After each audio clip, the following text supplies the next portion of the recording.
Hello, everyone. I hope you can hear me. This is Mani Karthik here. Welcome to the webinar. This is one of our, in the series that we're doing for all the attorneys. We'll actually, in today's webinar, this is a little bit different from our previous ones because we're trying to have a conversation with one of our recent attorneys. So I hope you can make use of this and it'll be useful for you all. We're actually awaiting some of our participants to join in. We have about 8 folks joining in, but I'm hoping close to 30 folks to join in. So we'll just give them some time to join in and continue. So please be on hold. Okay, so more people are coming in and I hope you can see my screen here.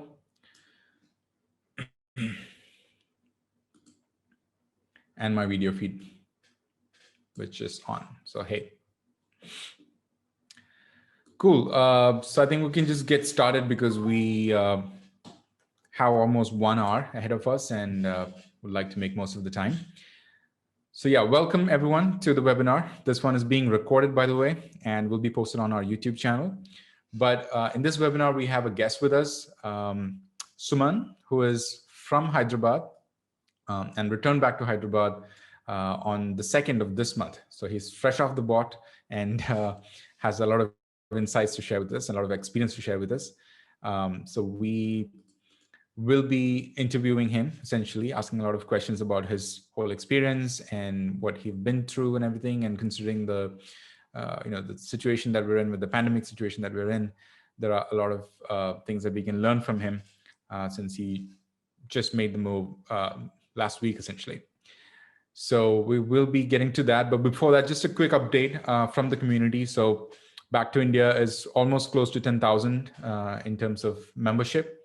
And we're growing super fast. Every day there's about 30 to 50 people who are joining in. And I'm super happy to see more people considering moving back to India.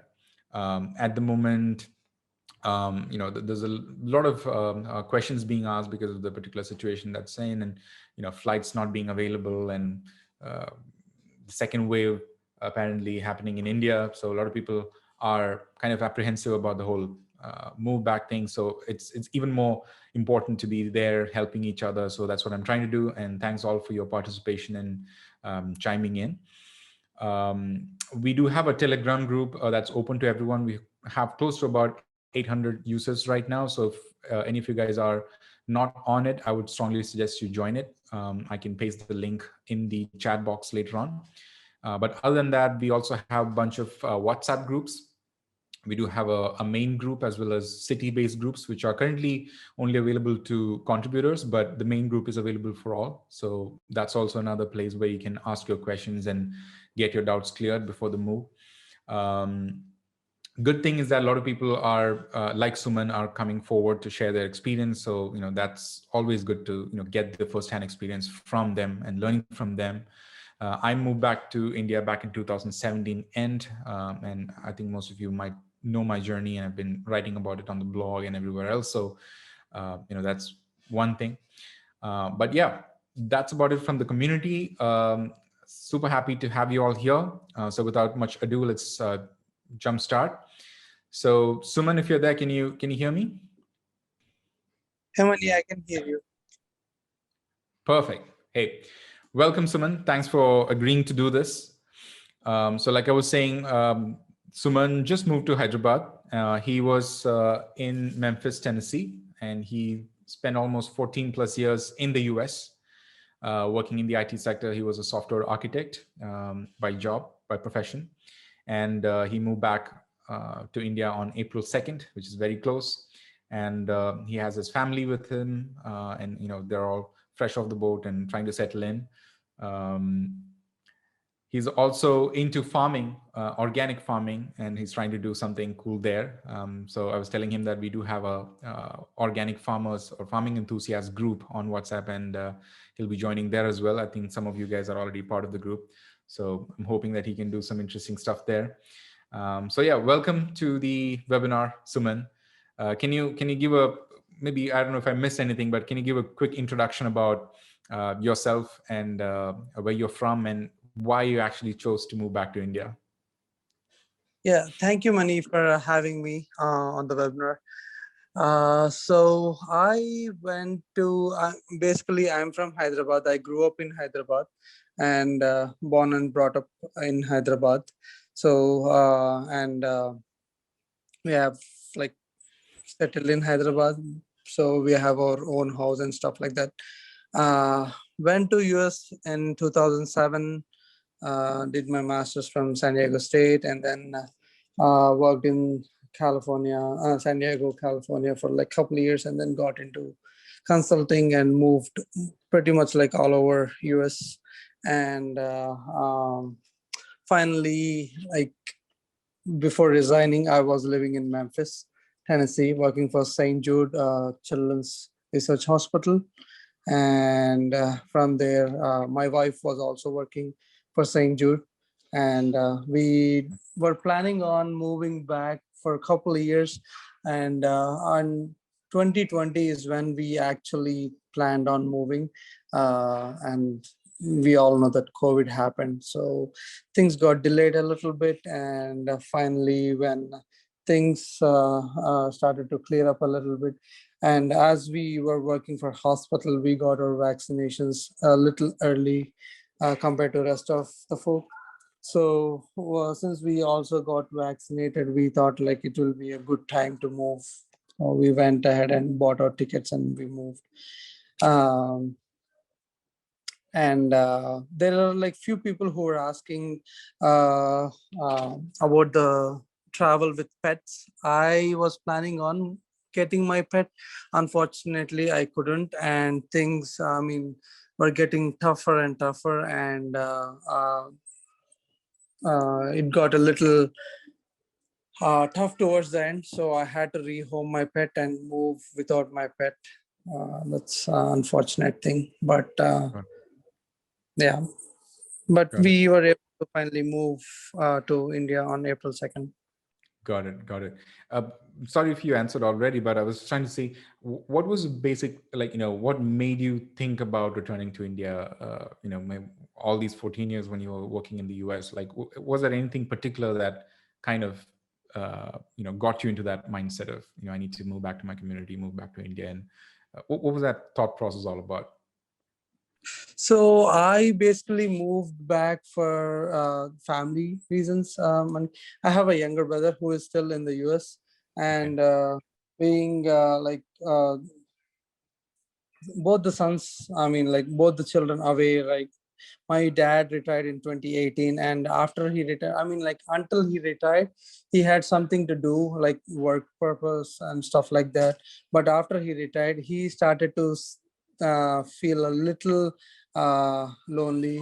So I was like, okay, I gave myself like 10 years. I overstayed my thing by like 4 years, I think.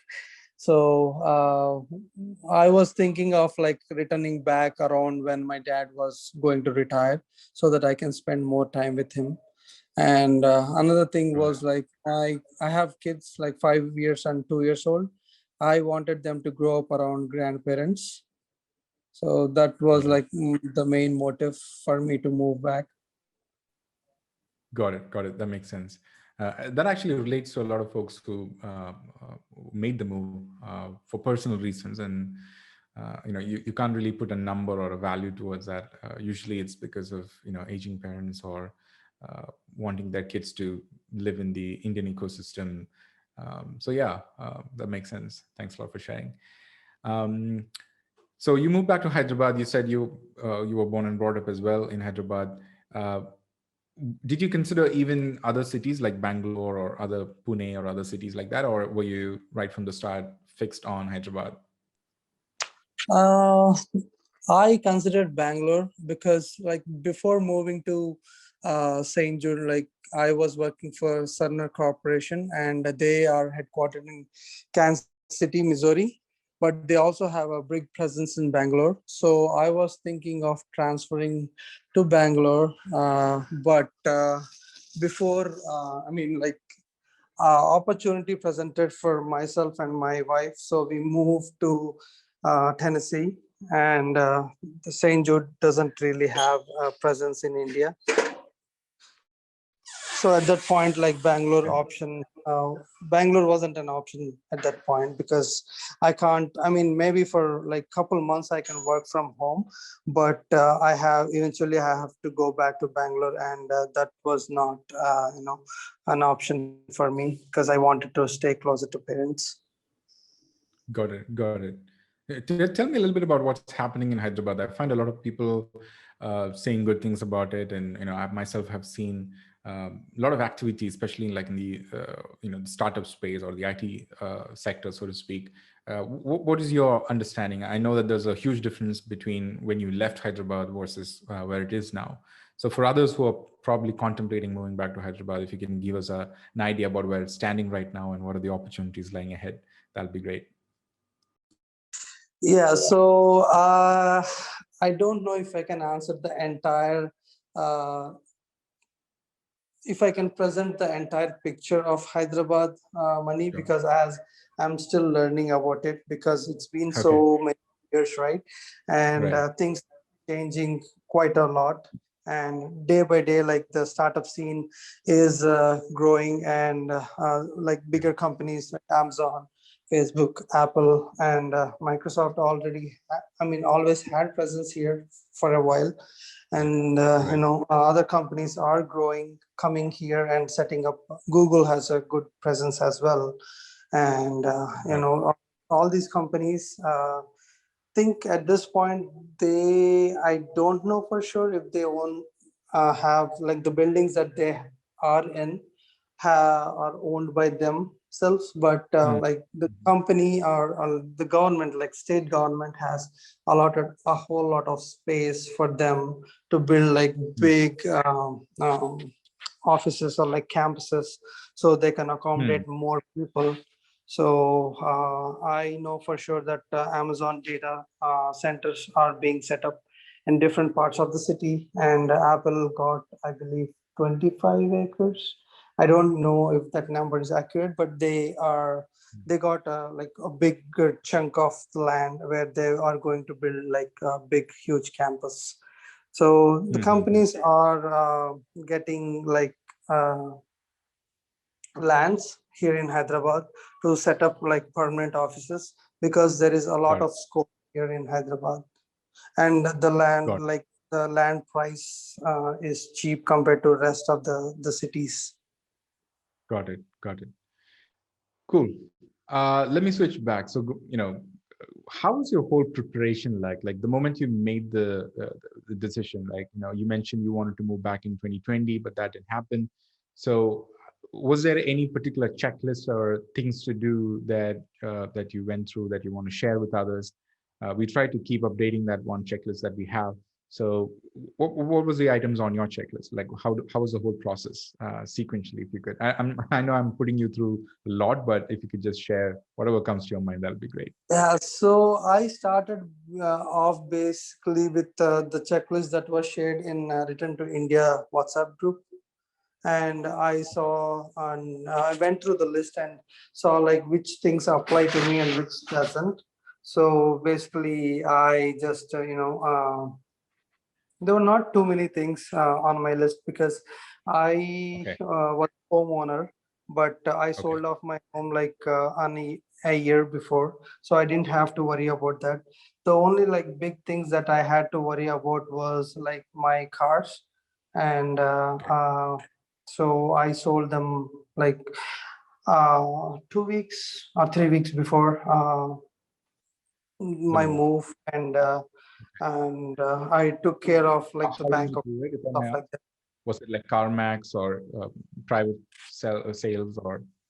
So I posted, my car was paid off, my wife's car wasn't. So Okay. I literally had like some time with me, and I was looking at a particular number to let go of my car. So I didn't go, I mean, I did get a quote from CarMax and stuff like that, but the quote Mhm. was a little low. So I posted Okay. my car on Facebook, and someone from like a dealership reached out to me. And I Oh, think okay.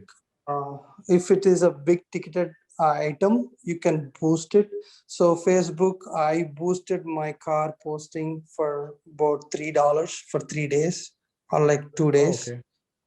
Yeah, Okay. and it will reach more people compared to just Right. posting it on marketplace and regular people seeing your post.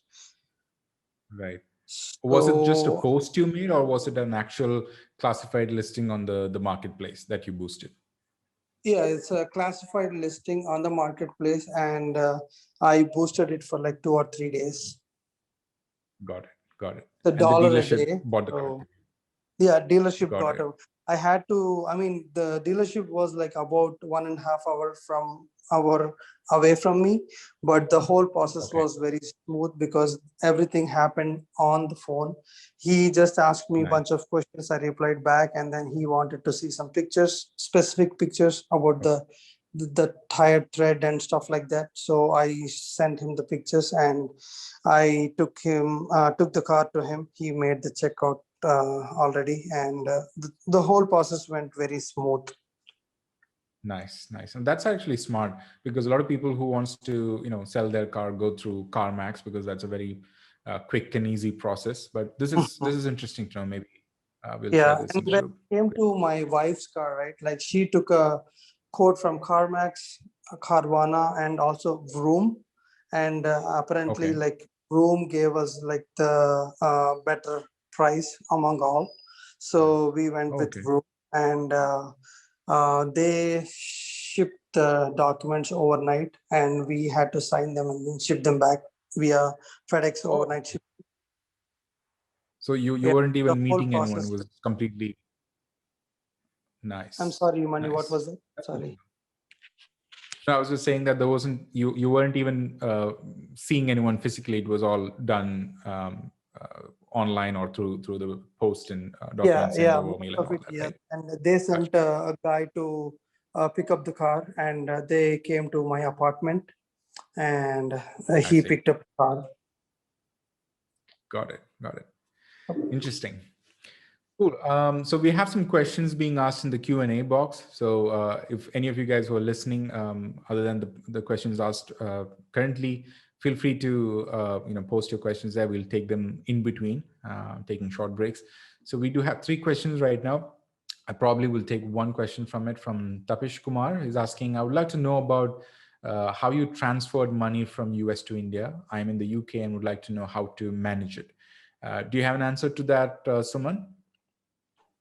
Yeah, so I've been transferring money like not one big chunk like I was doing on a regular basis, like every 2 weeks or every 3 weeks, using the online um, money transfer applications. You could say, I think Okay. there are a lot of them: Zoom, Remitly, and VNX and stuff. I mean, there are like n number of Right. them.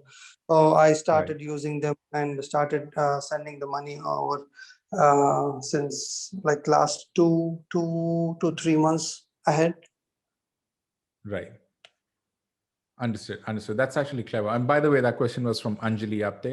I got the name wrong, but yeah, that's clever. I would like to add something to that, because this is one question that keep getting asked in the forum repeatedly. Surprisingly, a lot of NRI folks don't have an NRE account in India. That's what I learned from many of the discussions that happen, and that I'd like to highlight that point, because if you're trying to move funds from abroad, US or UK, back to India, it's very much advised that you have a NRE account. And this is very basic 101 stuff, but just learning that there are a couple of people who don't know this. That's why I'm saying this. The reason you should have an NRE account is that any fund that comes to your NRE account is 100% tax free. So that's a better way to move them. Of course, you can send it to your regular savings account, or some people do send it to their friends and family, showing family maintenance as the reason to send money. But those are all kind of like band-aid solutions. The best way is to have it sent to you. But the problem there is, if you are currently in US or UK or currently out of India, you may not be able to create a new NRE account because you're physically not available in India. But certain banks, if you have a good track record with them, if you have been doing business with them, or they know you, or they perceive you as a high net worth individual, then they can remotely open an NRE account. I know that ICICI does this, Access does this. Even HDFC and IDFC Bank also does this, but it's very dependent on where you are, because they have to like physically courier you the documents and have you sign it and send back and everything. So if you're in certain remote places, or I'm not sure how they distinguish that, but if you're in certain places, you don't have the available the option to do it. But in the major cities, they do. And many NRIs, since we had this discussion, actually had this NRI account set up, and that's one way to send your money. And in that, one thing to add, which is the second point, is that compared to Zoom or Remitly or TransferWise or all these Western Union type of money transfer services, if you're sending large chunks of money, especially if you're like beyond 10,000 plus, then it's very monitored and scrutinized, in the sense that you will have to give a lot of answers on why you're doing this, what is the source, etc. So it's always good to do a bank-to-bank transfer in those scenarios, as opposed to the Remitly type of transfers, which are great for smaller chunks, and they do it quick and they do give a good exchange rate. But once you go above the 10,000 range, there are limitations, and there are, the exchange rate goes down, or there are delays and stuff. But when you do a bank to bank, make sure that you do it from like, this is my personal experience, so I'm just saying from my experience, and there could be a better way to do this for sure. But the best exchange rate that I got ever was when I was sending money from like SBI Cal to my NRE account in India. I mean, that's just one example. You could choose whichever other bank you want to, but essentially what you're trying to do is you hook up your NRE account to that particular bank online, and then you move in your funds there. The sort of quote unquote disadvantage there is that you have to hold your money for close to 24 to 48 hours, and only then you will be able to move it back to India. I mean, that's just their way of making use of yourself, you and your funds essentially. But they will give you the best exchange rates, like way better than Remitly or all these other online money transfer services. But yeah, just adding that to the question there.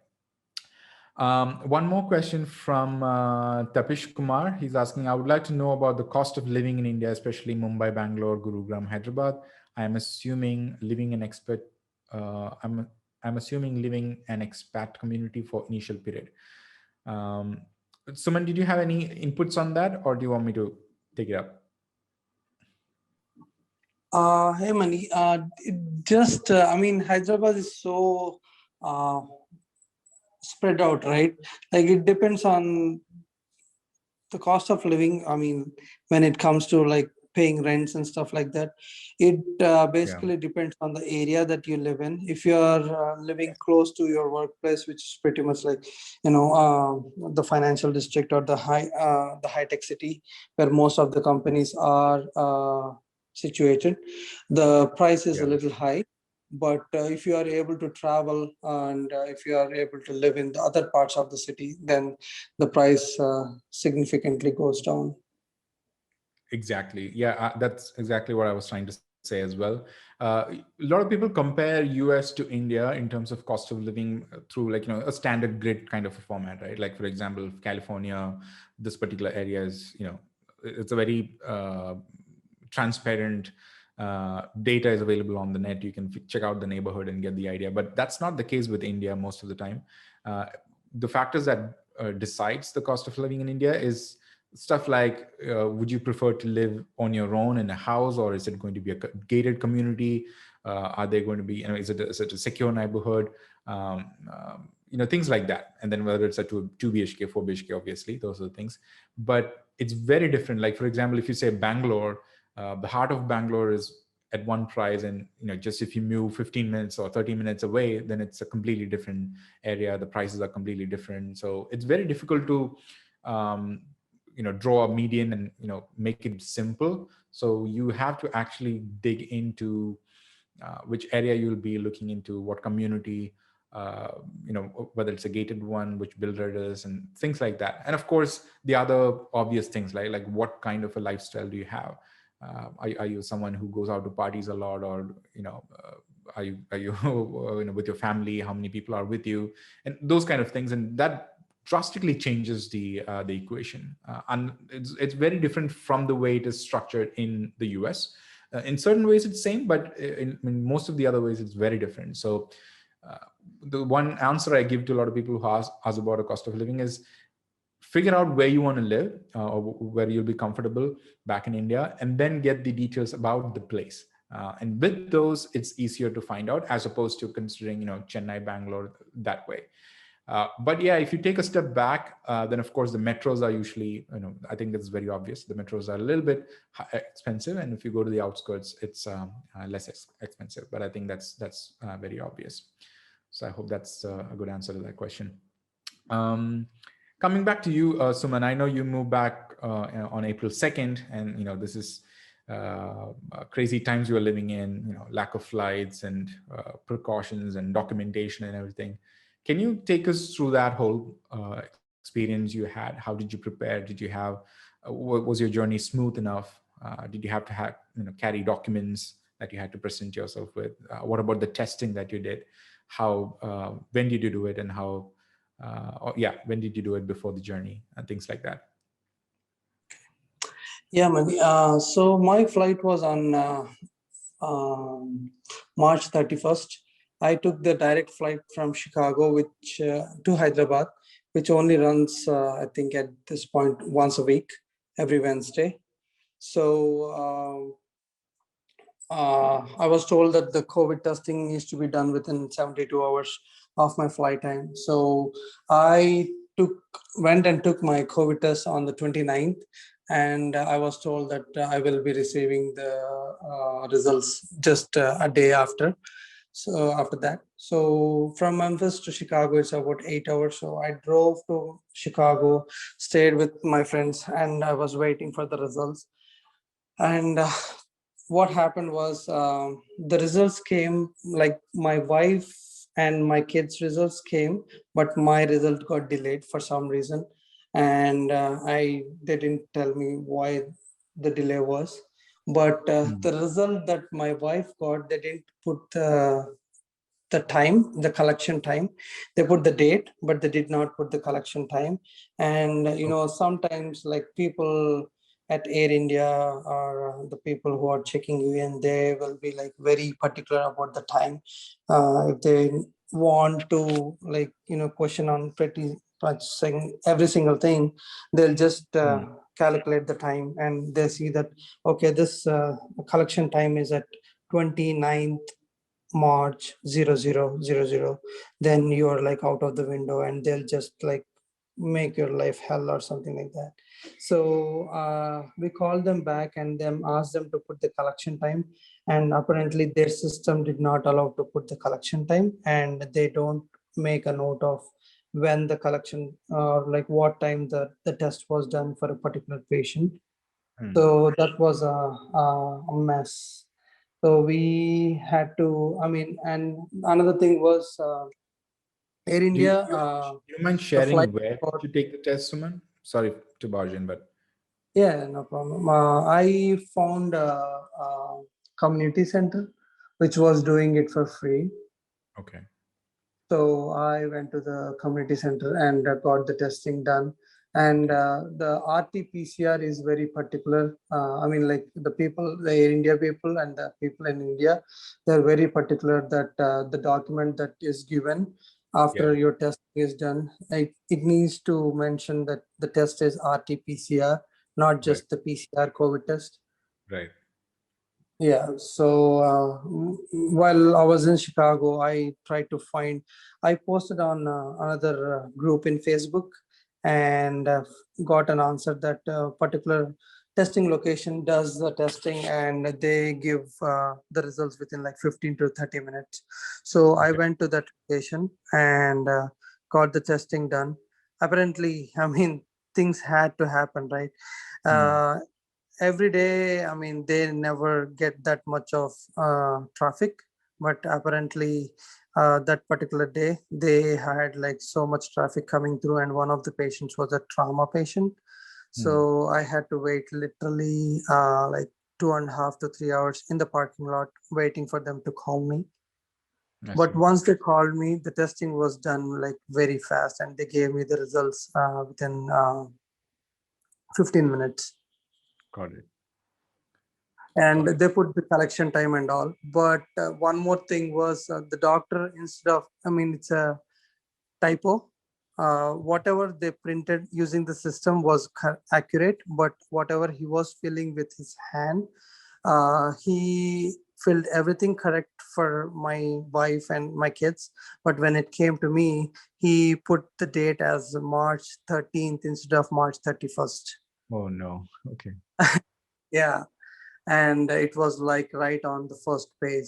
And the clerk at the airport, he pointed that out, and he said like, I will let it go this time, but since your family is with you and all of you guys got tested on the same date and it is March 31st and it's just a typo. Okay. But those are the things that we need to be very sure about before leaving the testing center, because we don't want to get stuck. Yep. Yep. Totally. Totally. I can understand. Well, happy that you could make it through, but yeah, that's could have been devastating. Yeah. Anyways. Any other documentation other than the test report that you had to provide at the with to the Air India officials or at the airport?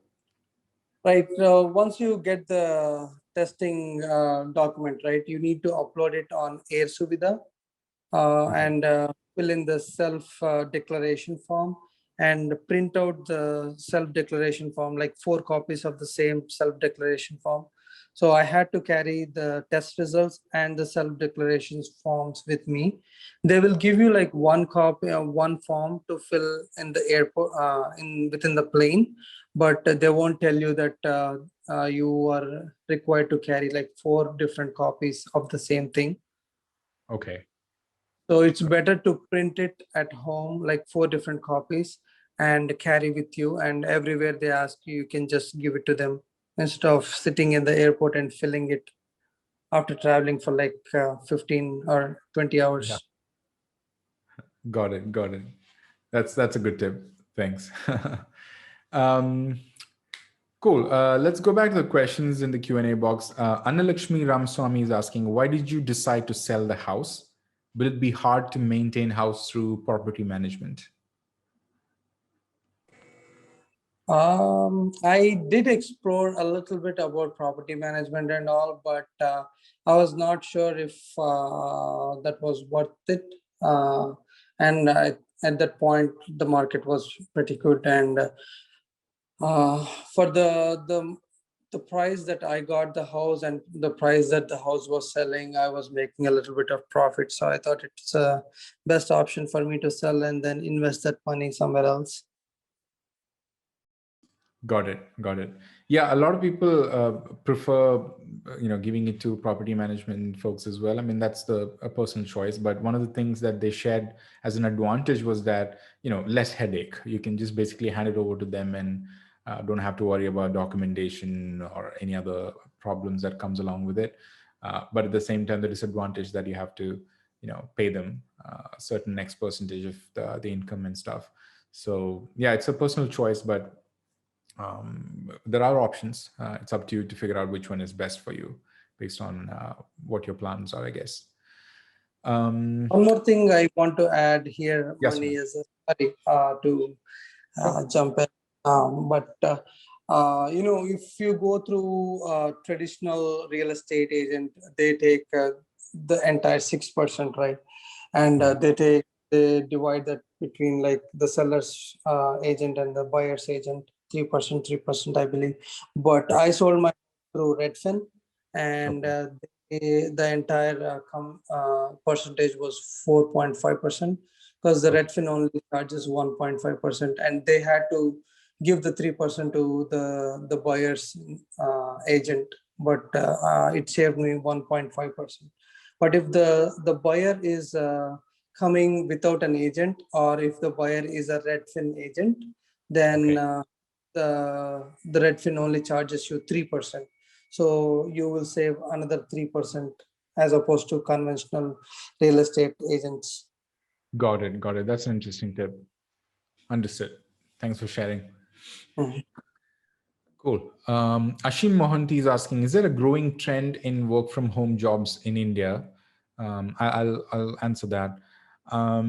Yes, there is. Obviously, because of the pandemic situation, everyone's opting out for the. When I say everyone, it's usually the tech industry, because there are a lot of industries who can't go for work from home options, but the tech industry or folks who are in the tech industry or related industries are opting for it, and certain companies have actually permanently gone for the solution. In India, it's a different ball game, because now, the situations aren't the same. When you're working from home, there's noise and problems. If you're living in a condo or an apartment, you're limited space and you have issues. I think many of these are also in the US as well, but I think comparatively speaking, it could be a little bit chaotic depending on where you're living in India. But having said that, more and more companies are opting for it, and I'm seeing more and more job profiles being published, which have work from home as a label posted on there, which means that it's a serious thing. It's there, and I think we're gonna live with that for a while, I guess. So yeah, to answer that question, work from home options are more or getting more in popularity in India. Which reminds me of one other thing. So we have another portal called returntoindiajobs.com, which is essentially a job search portal, but not a portal kind. It's not like Naukri or anything of that sort. It's like a boutique thing that I'm trying to do. Basically, just I do have a lot of connections with certain startups mostly in Bangalore, Hyderabad area, who are very keen to hire NRIs who are returning back. So if any of you guys would want to explore those, feel free to register there, and one of our representatives will get back to you to figure out what are your plans. Are you moving back in the next 6 months, 12 months, whatever that is, and then try to find a solution for you, trying to find a good match for you. We don't make any money out of this or anything. It's just a sort of like a better thing I'm trying to offer, because whenever you go through Naukri or LinkedIn, it's usually a rabbit hole, and that's what many people have told me, or my personal experience has been. The problem there is that the recruiter doesn't know how to handle a returning NRI, and many of the time the recruiters have told us that they burned their hands, because most NRIs they talk to don't make up their mind very quick, or they're flaky and things like that, and which is makes sense from their perspective. But I think what is happening is that they don't understand where the NRI is coming from, what their problems are, and try to treat them just like a regular job applicant from India. So I'm trying to solve that problem by trying to, take a diversion and do it in a different way. I'm not sure if it works or not, but it's an option for those of you who wants to make use of it. Maybe it might help, maybe 2 people or 3 persons from the group, but whatever that is, do check it out. It's called returntoindiajobs.com. Vinod Tom is asking, hi, I would like to keep money in the US accounts, as in future, my children, if they want to come, they can use it, and would like to make trading from India. Is that okay? I think that depends on your status, like whether are you a GC holder or a resident or a citizen, because I'm not exactly sure of the tax implications and other issues. I think in our previous webinar, we talked about all these issues and similar issues, at least, where a lot of people had been, asked about whether they can, keep their money until least when they return back to US, or maybe when their kids go back. And I think there was an answer posted by one of our experts in the panel, who I think mentioned along the lines that it's not advisable to do so. Because you probably would be losing money.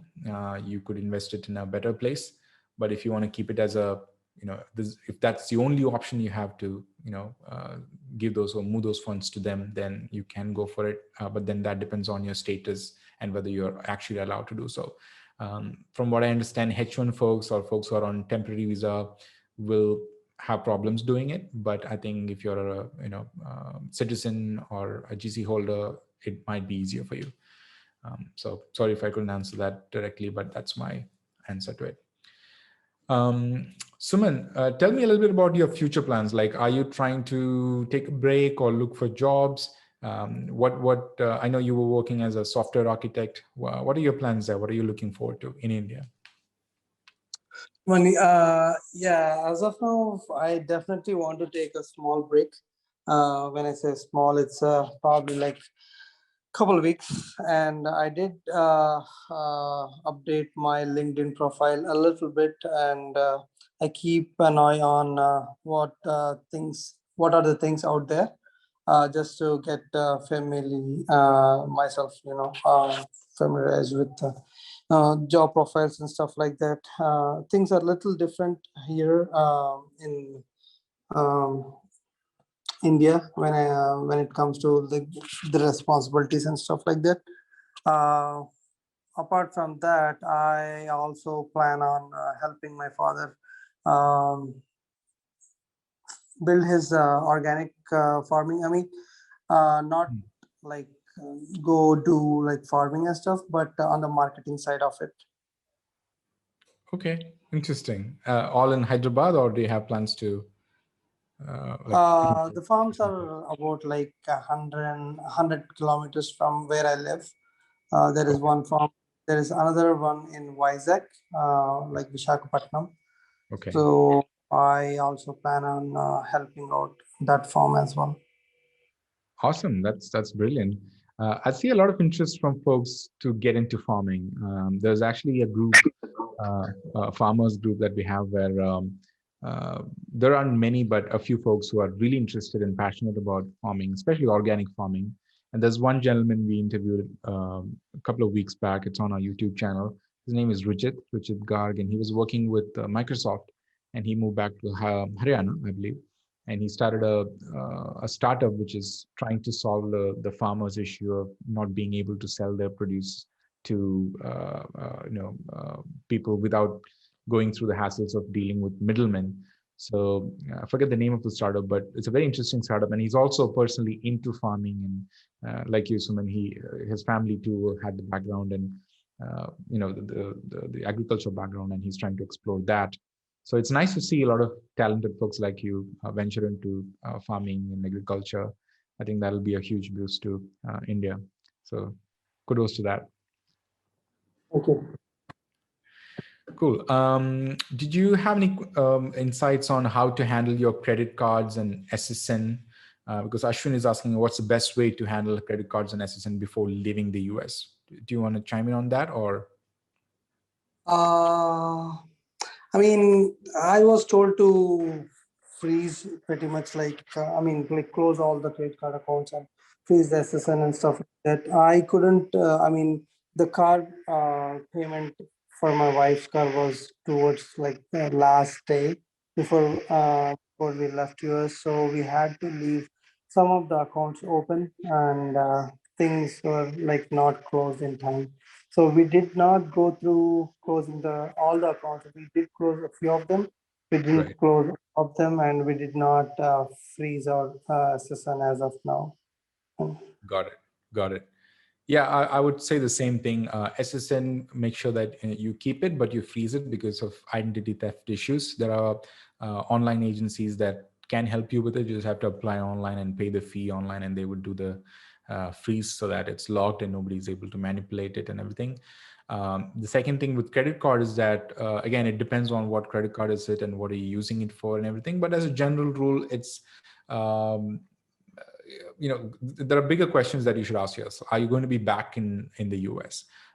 Because you can't carry over your credit history or your credit score to India. There is right now, even though the agencies that are doing the same scoring system in India is there's Sibyl here in India, there's TransUnion as well. Even though the names are similar or same, the score doesn't get carried over. So when you come to India, you're starting fresh. So the question is there any benefit of keeping your credit cards in the US? Right. So if you want to do it, like if you have some bills going on, being paid or something like that, maybe for your business purposes or otherwise, then you might want to keep it. But otherwise, it becomes more of an expensive thing for you because you have to pay your annual fees and things like that. But if you have a free credit card lying around, which maybe builds up your credit score, then of course keep it. But I think that's a very rare thing. Usually, people either stop it or keep continuing with that minimal balance, because sometimes it might hurt you to completely close your credit card. But then the question is, what are you going to do with that score, right? Are you going to come back to US after some point of time and start from where you left? Then of course it might make sense to not hurt, but otherwise you don't care, you want to start fresh from India. So those are the kind of questions you should ask. It depends on who you are and what your plans are. So there's no one particular answer you can give to that, Ashwin. Cool. I missed one question. I think it is from Vinod Chablani. He's asking, how did you deal with closing US account? Okay, that's the same. Tapesh is also asking about what was it H1 visa or green card? Do you want to answer that or skip it, Suman? I think I sent him an answer. Okay, cool. I was on H1, so basically I just replied the same thing to him. Got it. Perfect. Cool. So we're pretty much close to the end of the session. If you have any questions, feel free to ask in the Q&A box, and we'll wrap it up in the next 10-15 minutes. But otherwise, I think we've pretty much gone through most of the questions. I'll probably just skip in 2 or 3 points. Suman, if you can just be there with me. Vinod wants to come on the panelist side. Sure, give me 1 second. Okay. Yeah, Vinod, you can talk now. Thank you so much, Mani, and thank you so much for giving me this opportunity to speak. I do have one question. I'm sure most of us are mainly asking things about financials and how to deal things legally and whatnot. My question was again around the same topic. You have a lot of you usually have a lot of money set aside either through stock compensation, restricted stock units, and also somebody might be investing through Robinhood or E-Trades of the worlds and whatnot. When you move back to India, do you deal with closing all of that, moving the money back to India before, or do you kind of pace it out? Because I'm sure you can't turn to a resident individual in India right the day you land. So you have kind of 6 months to do that. So like in order to deal with all that legal and tax implications, how do you manage all that? Great question. Can I answer that? Suman, do you want to? Of course. Yeah, you can go ahead. Cool. Yeah, I'm not going to give you an answer as in like a straight answer. There is no one particular straight answer. But in our previous session, this was the session on personal finance. I think this was 1 or 2 webinars away from the current one. So you'll find the recording on our YouTube channel. The question was asked, and the answer from our expert was that, see, it depends on what you're dealing with. Like, for example, I believe it was E-Trade, or I don't know if it's Scottrade. There was few folks allow you to operate from India. And you have to obviously you have to let them know that you're moving back or you're changing jobs or whatever the situation is. But certain products, certain services allow you to do it from India. Most of them don't allow you to because it's borderline illegal or actually illegal. So that's the overall sentiment. But there are certain angles you have to look into, like based on your status, whether you're coming back, whether you will be visiting US once a while. There are folks who go back to US like every 6 months or so, every 1 year or so, and just to keep things going on, do the operations and stuff like that, especially for business related purposes. So there are opportunities to keep doing it, but the question is whether it's actually worth it. The number 2 question is, depending on your situation, what are the available options? And I think we've gone in depth into this question in that particular webinar. I can send you, just ping me on WhatsApp. I can send you the link if you can't find it on the YouTube channel. Or I can also put you in touch with the person who's a tax consultant and a financial advisor. And I can, give you his contact and you can ask this question and he'll help you with solving it. But that's the very short and very broad way to answer that, Vinod. Cool. Anyone else, if you want to raise your hand and show up on the podium, feel free to. And I'm happy to give you the mic. So much. Thank you so much, Mani. I'm sorry, I was on mute for a moment, but I knew it was not a straightforward answer. But I just kind of wanted to get an idea, the direction, and I think I know what I need to do next. Thank you so much. Yeah. Also, we do have a personal finance group. So if you want to be a part of it, check it out on backtoindia.com/groups. It's currently we're very restricted on the participation. as in like there's only 256 members you can add on WhatsApp, and also it's reserved for contributing members. But these kind of questions get answered or asked and answered a lot in that group. So feel free to join it if you're interested about it. There are more things here. What I've understood is that um, there are different angles to it, that different things that even some of these experts, they haven't explored. So whenever a use case comes, that's when you realize that, oh, there is this particular angle to it that you need to explore.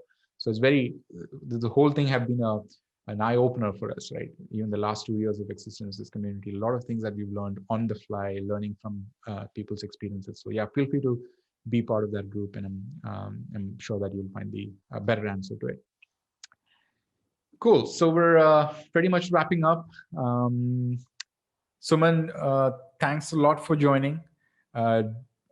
This is great stuff. Welcome back to India. I hope that you do some awesome stuff and you find some, take a break and find some time to settle down. I know that you have your family with you and you're going through things, and you probably will be waking up and going through jet lag for at least a few more weeks. But I hope all of that settles down and you find peace and get back and do some awesome stuff. But thanks a lot for joining today and answering the questions. This was incredibly useful and also motivating for a lot of folks who wants to do exactly the same thing, move back to India, especially in these testing times where you have to have a checklist where there's like 100+ items for sure. So thanks a lot for sharing all of that. Do you want to say, what do you want to say to the community and those who are listening? I would say first of all, thanks, Mani, for giving me the opportunity to talk and share. I mean, if you guys are on the fence, guys, I think you just have to, bite the bullet and do it, because the longer you wait, the harder it will become. And things have changed in India a lot, and most of the folk that are coming back to India are in the tech world. So tech in India is changing a lot day to day. Like the gap is getting narrow and narrow between like working from, if you are working for a US company or if you are working for the same company in India. So I don't really see like why not from India when you have your family to support, and you have the roots back here. So Yep, I agree completely. I mean, one thing that I've noticed is that 1 year in India is like 5 or 10 years in the US, right? When someone leaves India, usually we're stuck in time and we think that things are going to be the same when you come back. But then in the US, 1 year spent or 2 years spent or 5 years spent might be a little bit slower. I mean, take this with a pinch of salt. I could be completely wrong here, but this is my personal experience. When you come back to India after 5 years, it's almost as if like 10 years have passed in the US, right? It's fast. It's, there are new buildings around the corner, certain like the gullies and the routes that you frequented are no longer the same. You can't even identify things. So the development is awesome. I mean, it's going at a rapid pace in India, and this is the right time to actually make a move if you want to. Even if like you want to go into entrepreneurship or the tech scene or farming for that matter, odd things like who would have thought, right? A bunch of folks from like this dude from Microsoft moved back to India and started organic farming. He's actually helping folks, farmers in Punjab and Haryana, solve the issue of their distribution with his knowledge. So these are the amazing things that are happening, and what a time to be, what a place to be. So it's all positive. I'm just trying to do my part, and thanks a lot for participating and spreading the awareness. I hope the back reverse brain drain hashtag trends at some point of time, and we all make it happen and get India back on her foot and do amazing things, all of us together. And yeah, thanks a lot for joining. Pardon me if I made any mistakes or said something that didn't make any sense, but all of this is recorded. It'll be shared on YouTube, and we do have our groups and our community.